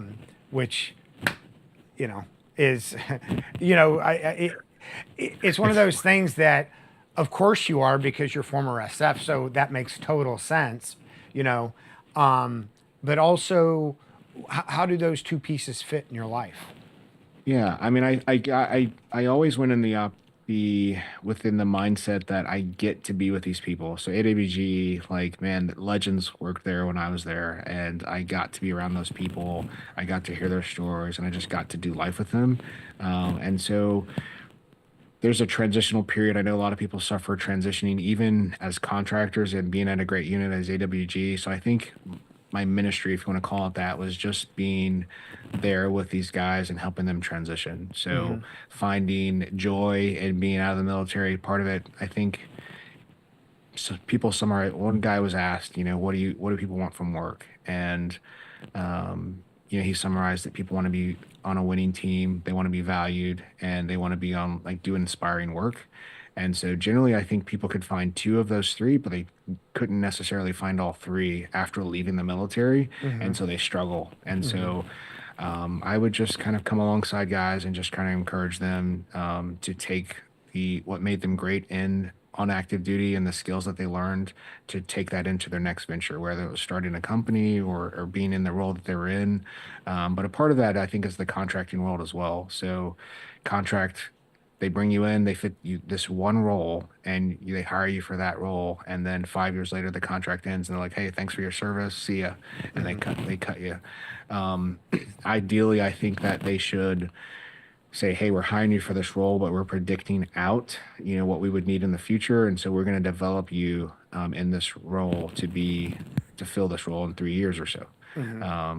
And that's, I think that's important. But what happens is they end up hiring someone from outside, and then everyone gets angry, like, I should have been in that role, and everyone quits and leaves, and then the company's struggling. So it's my thoughts. For people who may not be familiar with it, because asymmetric warfare group was a fairly novel concept and of great importance too. But can you tell us a little bit about asymmetric warfare group?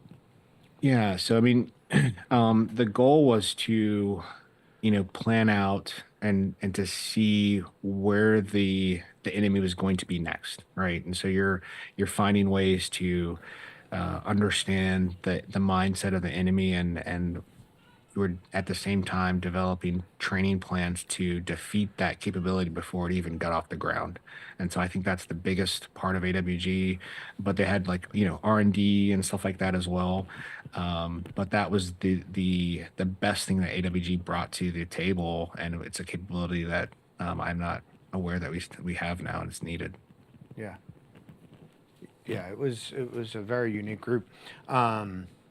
And so what happens after AWG, or, what's next for you? Yeah, so I mean, I bounced around as a contractor, and I fit in that peg, right? And so I could always find two of the three of those things, but I found I was motivated by being able to support my family. I've got married, 3 kids, and stuff like that, and that was important to me, and that was enough. But at some point, I started a company in 2021, and I'm able to do the things, or try to do the things that I felt other companies were, kind of short-sighted and things like that. So it's small, but it's doing work, and I'm happy to have conversations and really to train. That's my passion, is just to train and to lead people, and so it's been good.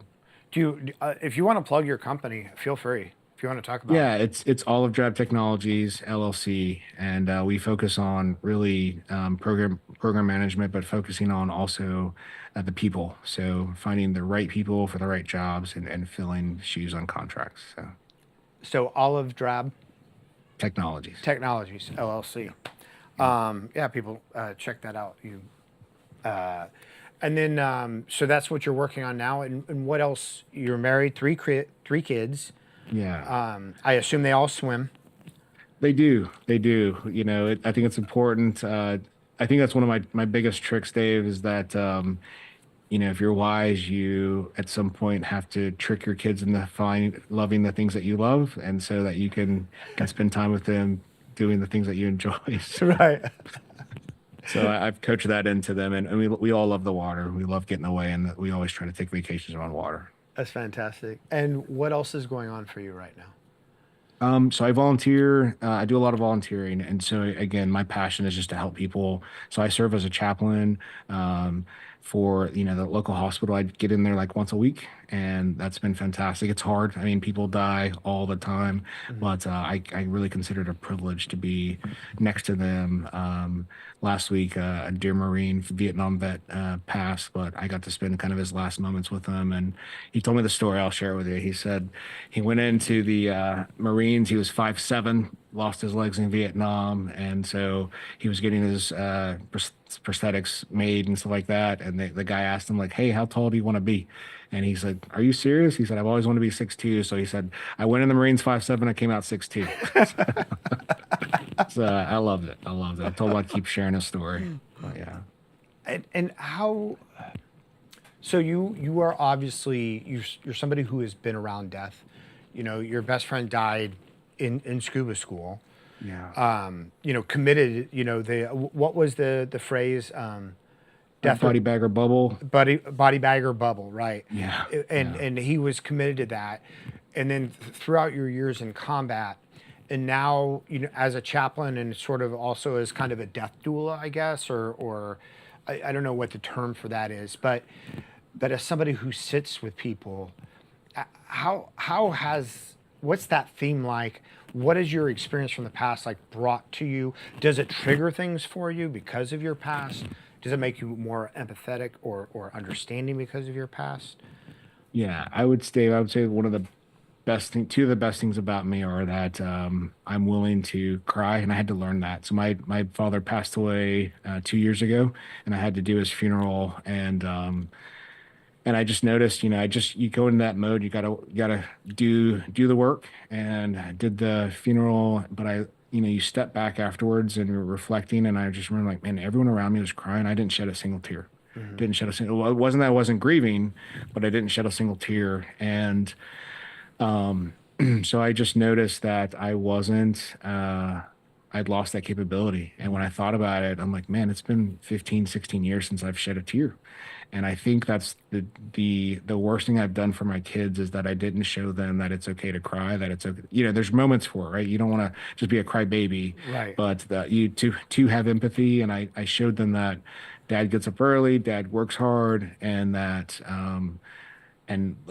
it seemed to them, I think maybe that they don't see me struggle, and I think it's important to allow them to see me struggle and prevail, and just have those conversations like, yeah, things are hard, but you just keep getting after it. And so, yeah, as a leader, I think one of the things as I cry, and then the other thing is just being able to share stories, and share my personal journey, and that's been helpful. And so I think that's the best thing I bring to the chaplaincy, and is to get other people to share their stories and be willing to listen. So, there's a guy that's 94 years old, and I'm like, man, this is just a privilege just to hear his story. But he was in so much pain that he couldn't even open his eyes, and I had to be literally this close to his ear so he could hear me. That's how old he was.